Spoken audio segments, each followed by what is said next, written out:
Le Seigneur nous a donné la grâce d'entrer dans le royaume. Mais il nous l'a donné d'une manière si extraordinaire, si magnifique. Il est dit du Christ qu'il est la pierre angulaire, la pierre qu'ont rejetée les bâtisseurs et qui est devenue la pierre d'angle de toute la construction. Et nous, miséricordieusement, nous sommes appelés à devenir des pierres vivantes de cette construction. Le Seigneur a vaincu la mort, est ressuscité et vivant, et nous sommes appelés à vaincre la mort avec lui, à ressusciter pour la vie. Le Seigneur a été rempli du Saint-Esprit que le Père lui donne sans compter. De même, nous sommes appelés à être nous aussi, comme il est dit de Pierre, plutôt d'Étienne, dans les Actes des Apôtres, chapitre 6, homme rempli de foi et d'Esprit Saint. Nous sommes appelés nous aussi à être remplis d'Esprit Saint, comme le Christ. Le Seigneur fait de nous les membres de son corps et il fait de nous des fils du Père, en lui, le Fils unique de Dieu. En ce 5e dimanche de Pâques, nous arrivons à un point où l'Évangile, Jean chapitre 14, nous montre le Christ comme étant le chemin. Lui qui va préparer une place pour nous et il reviendra nous chercher, nous demande cependant de lui emboîter le pas. Et il est lui-même le chemin.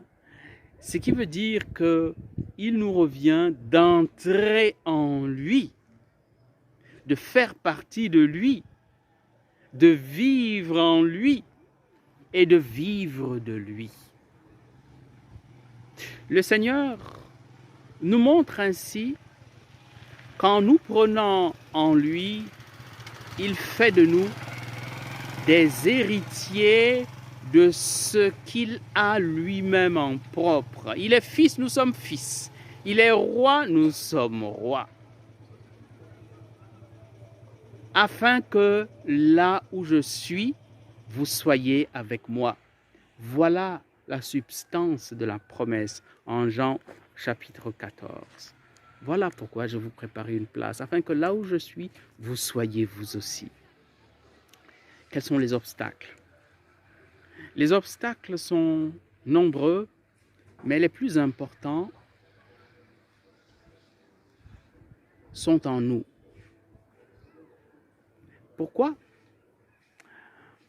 Parce que cela, le Seigneur ne peut pas les vaincre. Parce qu'il nous a créés libres. Il va falloir accepter, rechercher, trouver et chérir le chemin, Jésus. Alors oui, nous serons avec lui pour l'éternité. Alors oui, ici même, pendant que nous sommes encore dans cet exil terrestre, il nous remplira de l'Esprit Saint comme il a rempli Étienne. Alors oui, nous serons des pierres vivantes, comme il est dit en 1 Pierre chapitre 2, des membres de la construction, qui est l'Église et qui est le corps mystique du Christ. Alors oui, nous serons des morceaux du royaume, des échantillons du royaume des cieux. Que la grâce de Dieu qui se répand sur nous en ce dimanche s'étende à tous les peuples de la terre, à commencer par nos voisins les plus proches. Qu'elle remplisse notre cœur et baigne notre âme. Que le nom du Seigneur soit béni, lui qui nous a appelés des ténèbres à son admirable lumière.